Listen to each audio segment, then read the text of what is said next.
Thanks very much, Mamadou, and thank you, everybody. I think you introduced me as a note of disruption, so that's quite interesting. I'm really excited to have a chance to talk to so many of you today, and this is my first DMU kind of university-wide event, and I think it's really fitting that that's an event that's around teaching and learning, so thanks so much for joining. I officially joined DMU obviously at the start of the year, and I've been getting to know a lot of you through the listening sessions that I've been holding. And in those sessions, I've heard a lot about the core values of DMU, the things that you hold really close to yourselves about the institution, but also the centrality of the transformative experience of the student. And of course, core to that is the teaching and learning that occurs that enables them to do that, alongside obviously a lot of the other extracurricular support. So it's important that I understand kind of what matters to you, so that I can reflect and think about what we need to do to therefore become a university of the future. So I was really pleased to see the theme of today's conference. I think the three themes are really relevant today, to think about the kind of important topics that sit there and to critically explore and understand how we continue to serve our students and our communities, that it works really for everybody. So those themes of transformative experience, equality of opportunity, and the value of our partnerships have come up in many of the conversations that I've held over the last 5 weeks that I've been here. I think the first of those themes, disruptive pedagogy, will challenge us to think about new ways of engaging and inspiring and ultimately teaching our students and encouraging them to fulfill their potential and think creatively.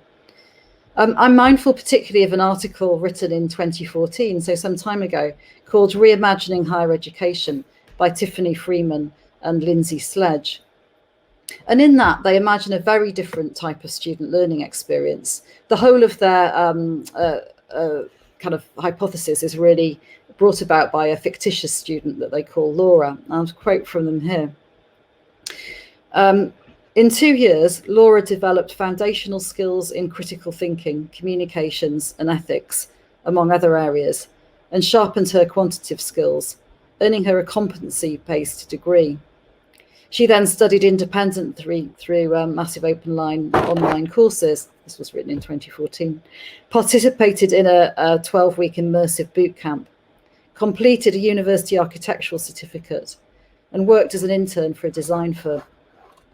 She did all this while attending frequent networking meetups to explore and pursue full-time job opportunities, and spending most of her free time in a design studio where she interacted with peers.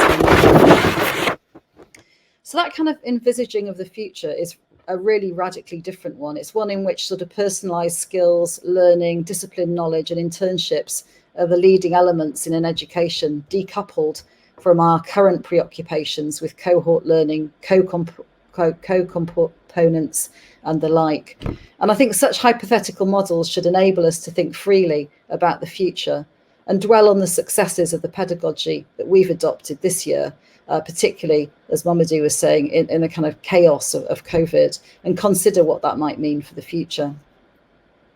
The second session today examines the Decolonising DMU project, and I think equality, diversity and inclusivity is important to me personally.